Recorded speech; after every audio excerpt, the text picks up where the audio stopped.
एक मुसाफिर रेगिस्तान के बीच में सफ़र करते हुए एक दूर के गांव की यात्रा कर रहा था। वो इस सफ़र में अकेला था और ऊँट के सिवा कोई उसके साथ ना था। रात होते ही मुसाफिर ने आराम करने के लिए तंबू गाड़ लिया। रेगिस्तान दिन के समय बहुत गर्म रहता है और रात में बहुत ठंडा हो जाता है। यात्री बहुत थका हुआ था। उसने तंबू में एक चटाई बिछाई और उस पर लेट गया। जल्द ही अंधेरा हो गया और उसको नींद आने लगी। बाहर से किसी ने उसे आवाज़ दी, मित्र, यहाँ बहुत ठंड है, क्या आप कृपया मुझे अपने तंबू में ले सकते हैं? वो ऊँट था जो ठंड में कांप रहा था। ये तंबू इतना छोटा है और तुम इतने बड़े, मुसाफिर ने कहा। इस तंबू में हम दोनों के लिए जगह नहीं है। मैं समझता हूँ, मैं केवल अपना सिर तंबू के अंदर रखूँगा, ऊँट ने निवेदन किया। मुसाफिर राजी हो गया। ऊँट ने अपना सिर तंबू के अंदर रखा और कहा, धन्यवाद।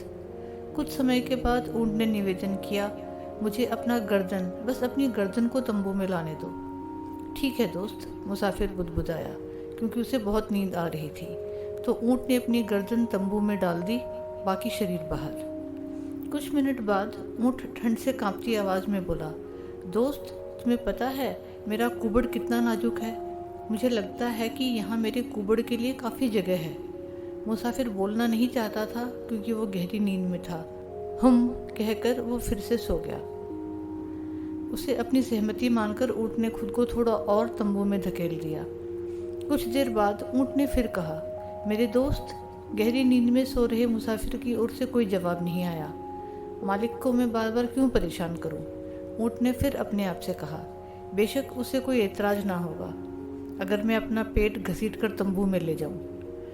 कुछ समय बाद मुसाफिर की ठंड की वजह से नींद खुल गई और वो चौंक कर उठा। बाहर खुले में वो ठंड से कांप रहा था। ऊँट तंबू के भीतर खर्राटे भर रहा था।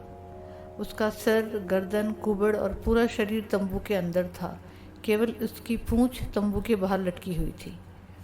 इस कहानी से हमें ये शिक्षा मिलती है कि स्वार्थी लोगों से बचकर रहना चाहिए, क्योंकि स्वार्थी लोग अपने काम और फ़ायदे के लिए किसी को भी नुकसान पहुंचा सकते हैं, उनका भी जिन्होंने बुरे वक्त में उनका साथ दिया था।